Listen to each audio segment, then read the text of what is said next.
आम जनता से जुड़ी खबरों को देखने के लिए इंडिया न्यूज लाइव टीवी को सब्सक्राइब करें और नोटिफिकेशन के लिए बेल आइकॉन दबाएं। बजाज चीनी मिलों द्वारा किसानों को गन्ने का बकाया भुगतान न करने की पीछे की वजह कहीं किसानों के आंदोलन को कमजोर करना तो नहीं, क्योंकि तीनों कृषि कानून वापस लेने के बाद किसान एमएसपी पर कानून बनाने की मांग कर रहे हैं, जिसके लिए कई संगठन दिल्ली के अलग अलग बॉर्डर पर अपना डेरा जमाए हुए हैं। तो वहीं पिछले 1 साल से पलिया, गोला, मकसूदापुर चीनी मिल के अलावा बजाज की कई फर्मों द्वारा किसानों को पिछले 1 साल का गन्ने का बकाया भुगतान नहीं किया गया है। किसान परेशान होकर चीनी मिलों के गेट पर ताला लगाकर अनिश्चितकालीन के लिए धरने पर बैठ गए हैं। चाहे पलिया चीनी मिल हो, गोला चीनी मिल हो या फिर मकसूदापुर चीनी मिल, किसानों का अरबों रुपया लेकर बैठी हुई है।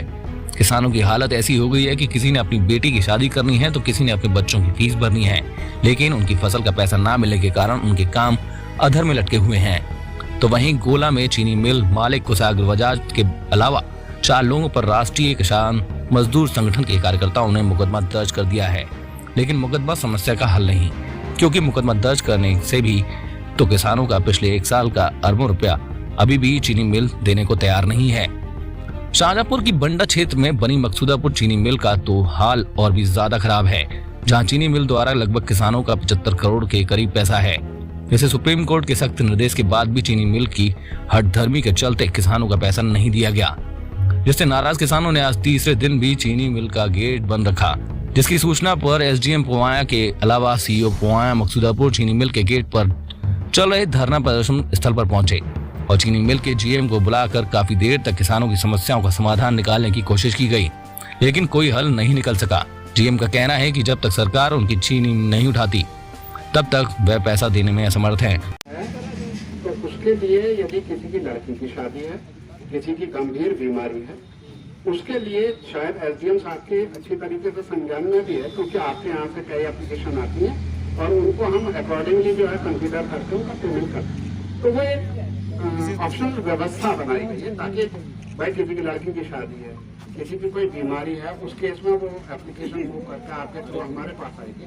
क्योंकि अगर हम इसको फॉलो नहीं करेंगे तो सर हमारे पे क्या होगा, क्योंकि चीनी मिल तो अपनी मनमर्जी से पेमेंट करते हैं। हमें तो रोना माँ के सामने रोएंगे। एडवाइस जनरेट होती है, साइन होती है, चेक जनरेट होता है, साइन होती है, उसको अकाउंट से पैसा निकलता है, सिर्फ इसीलिए ताकि चीनी मिल अपनी मर्जी से कोई पेमेंट नहीं करती। 30 नंबर तक कहा था दिया नहीं ना, और आगे उनको खुद नहीं पता है कि हमारा गवर्नमेंट कब तक देगी। सर गवर्नमेंट कब तक दे, ये तो गवर्नमेंट तो सबसे बड़ी समस्या यही पर 4200 करोड़ थोड़ा नहीं है, बहुत है। अरे हम अपने मुंह से गवर्नमेंट से क्या लेना देना यार, हम गवर्नमेंट को नहीं सब ये तरकीन है, संगत नहीं है। गवर्नमेंट गवर्नमेंट देंगे, हमारे तो चीनी बेच लीजिए। ये कहें गवर्नमेंट ने दे, हम क्यों कहें गवर्नमेंट ने दे रही है, हमें क्या मतलब। चौथा दिन है यहाँ पर धरना प्रदर्शन को लेकर, तो सर यहाँ पर किसी प्रकार की कोई समस्या का समाधान निकल पाया किसानों का? जी देखिए, किसानों ने और जो जीएम है शुगर मिल के, दोनों ने अपनी बातें रखी। इन्होंने बताया कि इनका 75 करोड़ किसानों का बकाया है, और जीएम ने भी अपने यूनिट हेड और इन सबसे बात करी कि किस तरीके से इसका जल्द से जल्द पेमेंट किया जा सकता है। मेरे संज्ञान में सारी चीज़ें आई हैं, तो जो भी जिला के गन्ना अधिकारी है और जिलाधिकारी महोदय है उन तक मैं ये बात पहुंचाऊंगा और उनके साथ डिस्कस करके इसका एक स्थायी हल निकालने की कोशिश करूंगा।